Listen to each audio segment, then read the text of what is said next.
Suhuza rero abantu bankurikiye bari muri Kenya, abantu bankurikiye bari muri mu karere ka Gisagara mu Rwanda, abantu bankurikiye bari mu ntara ya 6 y'u Rwanda ariyo diaspora y'abantu bari muri Amerika, abantu bari mu Burayi, mwese ndabashimiye. Abantu bajya mampamagara bambwira ko ibintu mbagezaho, imiti mbagezaho muyikoresha ikabafasha, abantu mujya muhamagara munshimira, mwese ndabashimiye aho muri. Suje rero abantu bari Nyagatare, abantu bankurikiye bari mu Mutara, abantu bankurikiye bari Musanze na Rubavu, abantu bankurikiye bari mu mujyi wa Kigali rwagati, abantu bankurikiye bari muri Bugesera, mwese mwumve ko mbashimiye. Abantu mwebwe mwamaze kuba umuryango mugari wa Kibinari byiza, imiti nabahaye cyangwa uburyo nababwiye gukoresha mwabukoresheje bukabagirira umumaro mu buzima busanzwe, bintera imbaraga, bintera courage, bikanyumvisha ko ibi bintu ngomba kubikomeza.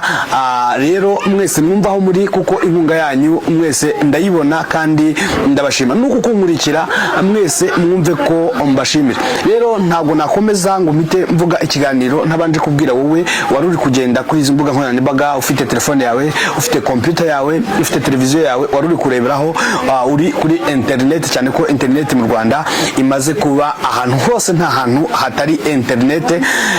Rero ndemba wigenderaga gutyo ukabona iki kiganiro ukibonye bwa mbere, ni hano ndakwakiriye. Hanyuma rero reka nkubwira akantu ugiye gukora kugira ngo ibintu byose birusheho kugenda neza, hanyuma ntituzongere kuburana, tugumane nk'umuryango. Nagira nkubwire ngo kanda subscribe, hanyuma nurangiza gukanda subscribe uhite ukanda kuri notification link, hanyuma uhite ukandaho kuri iyo bell, numara kwikandaho uhite ukanda kuri all notifications kugira ngo ibiganiro dukora umuswe kubikoze uri umuntu uw'ingenzi kandi uri umuntu umwiza. Imana iguhe umugisha. Uno munsi rero mfite ikiganiro gikomeye cyane. Abantu bagiye bampamagara bambwira ko hari uburyo nabahaye bwo kwikuramo amarozi, hanyuma ubwo buryo ariko bufata igihe kitari munsi amezi 2, bufata ukwezi, hanyuma ibyo bintu akumva birongeye biragarutse. Ngenda rero mbaho umuti, ngenda nongera uyu muti rero wo gukuramo amarozi. Amuti ngiye kugwa noneho niyo aya marozi waba warariye ukiri umwana muto cyane, ugigenda ukambakamba, aya marozi araza kukuvamo. Ntabwo rero uno munsi ndi jyenyine, umuti tujye gukoresha turaza gukenera ikintu bita igi. Nagira ngo mbwire ngo rero igihugu cyose urimo, igi uza gushaka ntabwo ari kuvuga ngo ni Inyarwanda cyangwa ni Irundi cyangwa ni irya hehe, ni igi ryose uri buze kureba, igi risanzwe. Hanyuma ikindi turi buze gukoresha, nagira ngo mubwire nanababaze iki giti dufite mubona nazanye, umbwire ngo iki giti bakita ngwiki cyangwa iki kimera bakita ngwiki. Iki kimera rero nicyo tugiye kwifashisha, tunifashishe igi. Undi muti wa gatatu tuza gukoresha tukavangamo, tugakoresha nyuma yo gukoresha irigi n'iki giti, ndabubabwira mu nyuma. Mbona no kubwira abantu rero mutangira video, hanyuma wagera ku minota 2 ukahita uskypinga cyangwa ukongeraga ugatarutsa ugasimbutsa, ntabwo ari byiza. Iyo umamagaye nkasanga ibintu uri kumbaza biri muri video nabivuze, kumbi biri mu minota nk'icumi cyangwa mu minota wa 9, video ifite iminota 15, nkasanga ntabwo wabirebye, mpita nkusubizayo, nta kindi nkora uretse kugusubiza muri video. Nagira ngo nkubwire rero ngo turaza gukenera igi aho uri hose, ni igi risanzwe, ni igi irya ryo ryose, ryaba Inyarwanda, ryaba Irirundi, ryaba igi risanzwe.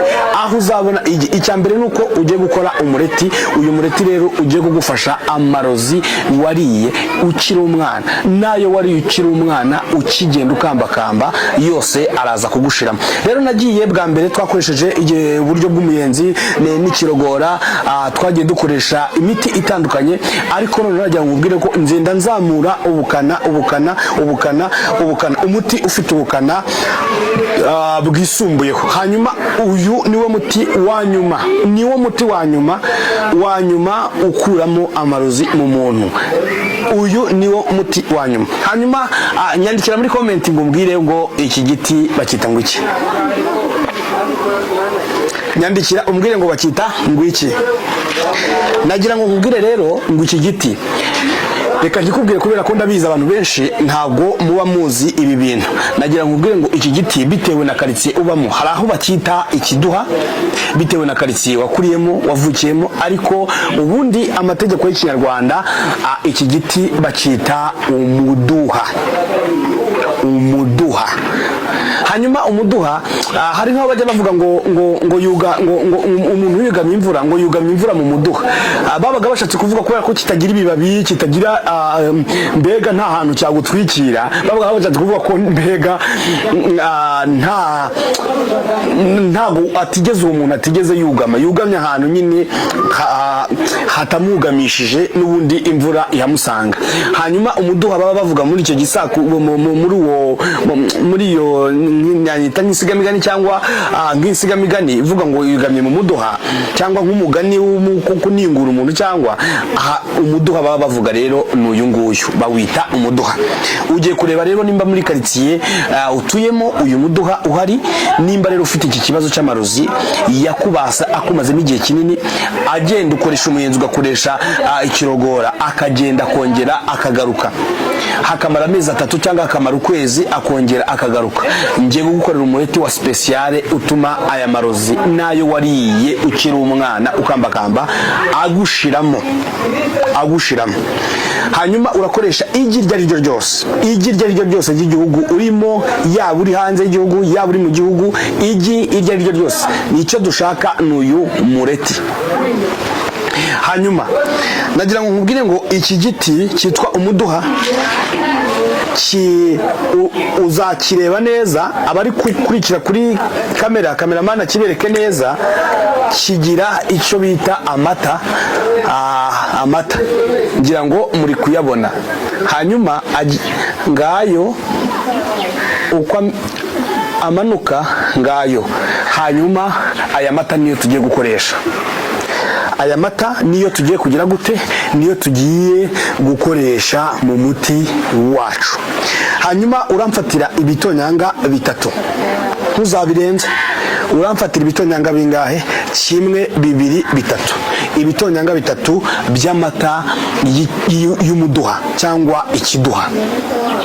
Hanyuma ibi bitonyanga 3 ni bitonyanga gusa, udutonyanga 3 twonyine. Hanyuma ushyirire muri igi rimwe ryonyine. Ni umureti w'igi rimwe, ntago ari amajya 2 cyangwa 3. Ni ibi bitonyanga 3 ugiye gufata ukavangira mu kintu, mu gasahani cyangwa mu kantu kabugenewe ukoreramo nk'agasahani cyangwa akantu kose ukoresha ugiye guteka umureti.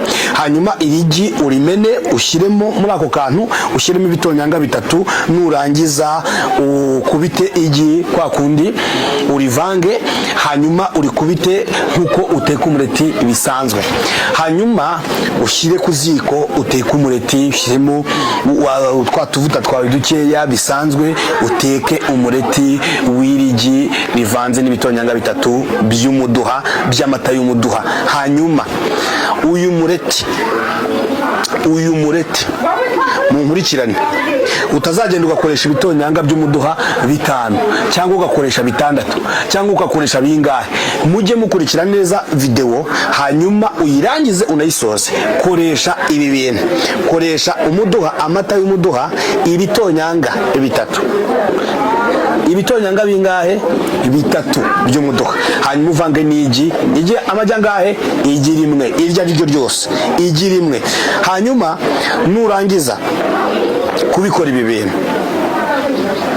ufate wa mureti wawe, uyu mureti nurangiza kubikora, urangije umureti wawe umaze gushya, nurangiza gushya, ikindi kintu ugiye kuhita unkorera, urahita ufata amata, urahita ufata amasaka yawe ya rutuku.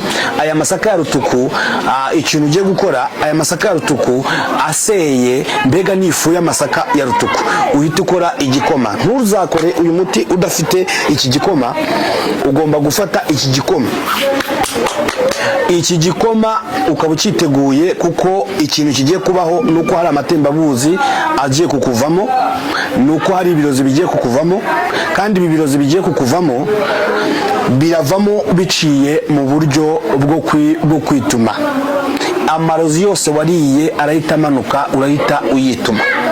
hanyuma ikintu kigiye kubaho mu nda nuko uyu mureti wawe nugera mu nda, ikintu kiri buze kubaho nuko mbega wongereye abasirikare bo mu nda ubudahangarwa.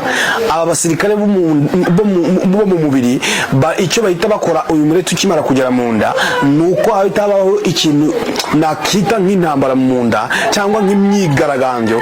Hanyuma aba basirikare barahita basohora ikintu cyose cy'umwanda kiri mu nda yawe kihite gisohoka hanze ukiciye mu buryo bwo kwituma. Hanyuma nurangiza rero ikintu kiri buze kubaho, uraza kwituma inshuro zitari nkeya. Niyo mpamvu ndi kubabwira ngo ugomba kuba witeguye igikoma cya rutuku, ugomba kwitegura ikintu uri buze kugira gute kunywa. Urawitegura amasaka rero, igikoma cya rutuku. Hanyuma nurangiza kujya kuri toilette, bitangiye gukora ukajya kuri toilette inshuro imwe, ku nshuro ya mbere urahita utangira kunywa igikoma cy'amasaka ya rutuku. Hanyuma ibi bintu ntabwo ari ibyo gukora inshuro nyinshi, kuko birahagije. Uyu muti urahagije kandi ufite imbaraga. Hanyuma nta muntu utwite wemerewe gukora uyu muti, wemerewe kuwunywa. Mbanje mbibabwiye hakiri kare, n'umwana uri munsi y'imyaka 12 ntabwo yemeye gukoresha uyu muti. Uyu muti ni uw'umuntu muzima udatwite, hanyuma kandi mukuru.